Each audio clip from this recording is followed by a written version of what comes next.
Hey, what's going on, guys? My name is Sean Arnold, and hey, have you heard about Dueling Network? Unfortunately, as of today, less than an hour ago, Dueling Network 2.0 has been taken offline indefinitely. My apologies to those who maybe saw my live stream earlier and it failed. That's the last time I tried to actually do a live stream when I'm actually rendering something in the background. My computer obviously can't handle it. But here I am again, just expressing my thoughts on hearing this sad news. Sad is the best way to describe this news. Dueling Network, for those who don't know, is an online version of Yu-Gi-Oh! Where you can play on on someone else's server through a browser. You would log in and you play Yu-Gi-Oh! Online for free. You don't have to pay anything at all. You can make as many decks as you want, spend as much time as you wanted, and there used to be great systems such as an online rank play. You had the ability to test your deck. You could play in traditional mode. It was a really great way for fans of the Yu-Gi-Oh! Game that don't have tons and tons of money to spend on buying cards, just to test out their strategies and their decks in order to then go out in the real world and actually compete in real tournaments. And even if you didn't care about that so much, maybe you just wanted to play and have fun playing online, it was a really great service that kind of fulfilled that demand amongst Yu-Gi-Oh's fans in the game, in the market. It was also great for new players as well, because as you are playing for free, you aren't losing anything by doing so. Yu-Gi-Oh can be a very difficult game for some, and that way, by being able to invest tons of time without so much money, made it really approachable. I'm not someone who actually currently plays Dueling Network much. I used to play a lot prior to its official launch in 2011. I used to play it before my current job, roughly 2008 to 2010ish. And I used to play this game every single day. I used to play it almost religiously. I'll be on my laptop for hours just trying to come up with new strategies, new ways to say like monarchs or spell books and or dragon rulers at the time. And I used to have a lot of fun just interacting with people and playing this game as much as I could. So to hear that it's been taken down is really sad. If you go to their official forums, you see the message: for legal reasons, Dueling Network will be taken offline until further notice. I apologize for the inconvenience. Note that the third party requesting this takedown was not Konami, but another authorized party. The same can be seen if you go to duelingnetwork.com and you go to see their website there. It's the same message, exactly written, and you can no longer play the game at all. Oops, I minimized the screen there. Let me full screen that again. Once again, yeah, it's just really sad, because while there are many services which can kind of allow people to play Yu-Gi-Oh! Online for free, none really kind of did it in the way Dueling Network did. I know that there's a lot of people who say wanted to play me against me in DevPro, but have said, oh, because they're on an Apple Mac, they can't actually play DevPro. And so, Dueling Network kind of provided this niche, because being a browser game, you can kind of play it with you anywhere on any platform, whenever you wanted to. All you had to do is just have a password and log into it like an email account, and you could just off you go and play this really great game and learn more about Yu-Gi-Oh! This is of course not the first time that Dueling Network has been taken down this year. It was also taken down early in the year for a little while after receiving a cease and desist from Nihon Ad Systems. Nihon Ad Systems is an animation production and licensing company that currently manages many of the rights of the Yu-Gi-Oh! Series, and has filed a cease and desist against the ever popular third online duel simulator. For a little while, the administrators behind Dueling Network did take down the site for a while, but then they brought it back, saying that they can allow people to carry on playing Dueling Network.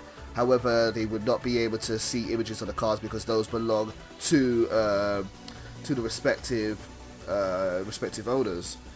But then when he brought it back after a while, people did find ways to get around it and actually upload images back to Dueling Network by hosting the images on their own computers.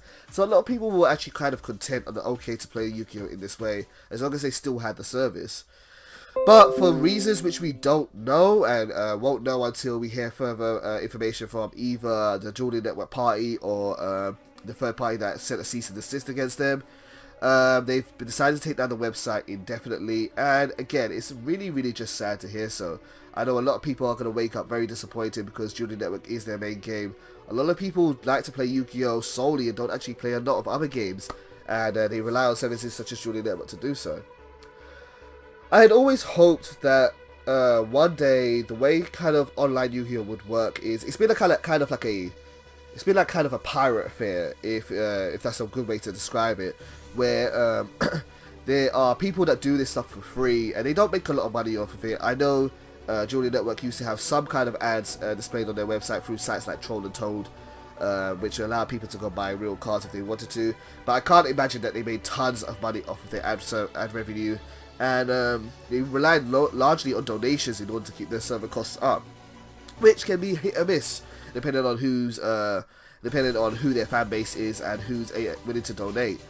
I can imagine strongly, for being someone who worked closely with the administrators behind Yu-Gi-Oh! Virtual Desktop, an app which was created by ZeroCreative.com, and knowing what they kind of went through to provide their service, it's a lot of work in order to keep these servers up and allow people to play this game for free, and often they will be paying out of their own pocket in order to do so, and they'll often find ways to reduce server costs, but they'll just do whatever they could.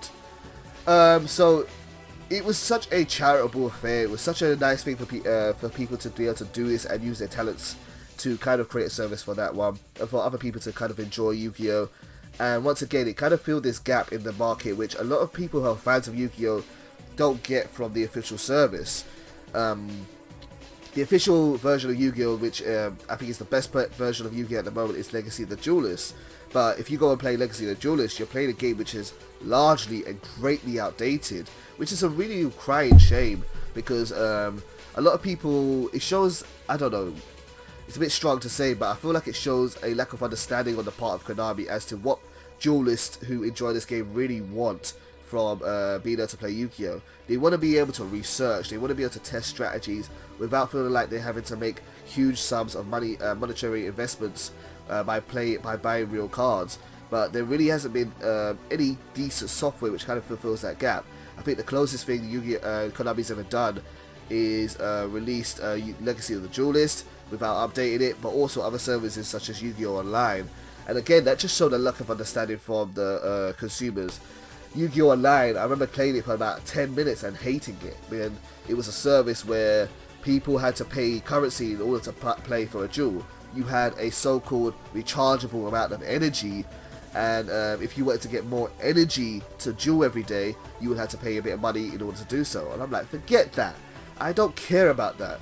If they understood how many hours I spend dueling and testing, I'll spend 5 hours on Yu-Gi-Oh! Easily, just testing strategies, doing research, trying new things out, and yeah, I don't mean to make this about Konami, because really, again, Konami aren't really responsible for this, but I'm just trying to emphasize and drill home that things like Dueling Network fulfill that kind of need that a lot of people want to be able to experience with this game.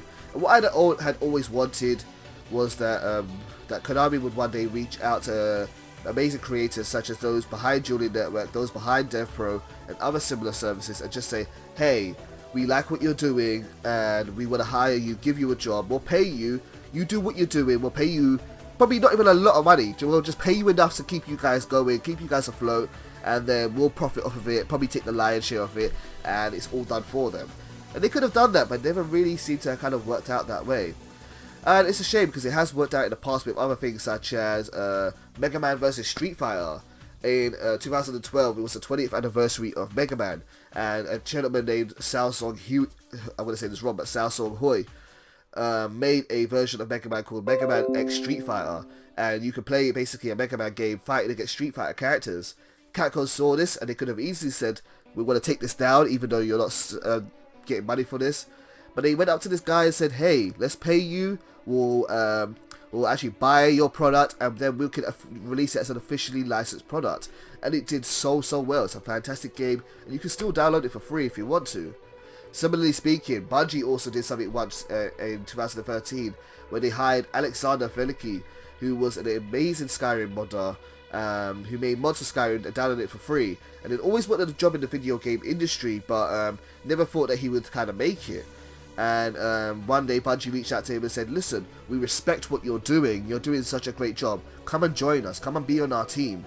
And I'd kind of always wished the same for Yu-Gi-Oh! I've always kind of wished that one day someone from Konami, or Konami, would just recognize the amazing work and hard work that these people have put in, and just say, hey, let's band together, let's support our fans, and let's just get out there and just make this an officially licensed product. unfortunately, it doesn't seem to be the way. Again, I'm not holding Konami as responsible. This isn't a bash at Konami. I just kind of wished that things like Dueling Network would result in a better thing for everyone, as opposed to just being taken down and having that gap widened in what people really want. So yeah, that's really just me expressing my views. I feel like a lot of people will jump onto Dev Pro, but even still, like I said, Dev Pro doesn't satisfy everyone. You can't play Dev Pro if you're on a Mac.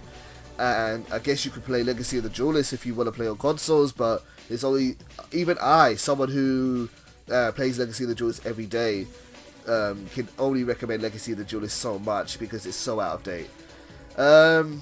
Yeah, hearing Dev Pro taken down really burns. It really cuts me deep. Really kind of sucks. Angel Speedy in the chat says this is BS. I agree with you, dude. Ravar makes a joke of how will I negate Dark Hole with no Dev Pro. I understand, dude. Oh, with MS, it's probably with MST. Yeah. What else can I say? It's just sucks. Really sucks. I hope those who supported Dev Pro for all these years land on their feet, if however this has affected their lives. I hope, I wish them all the best and thank you for all their hard work over many years. And I know I'm a nobody saying this, but honestly, as someone who's been a fan of that software or that app, just thank you so much for doing what you can over this time. Hopefully, maybe we can find a way to get Dueling Network back up in the near future. But if this is the end of Dueling Network, then thank you for the many years of entertainment and free entertainment, I should say. Thank you for those who promoted it, and thank you, to those who have enjoyed using it. Right, that's really it. That's all I gotta say. It's just sad day.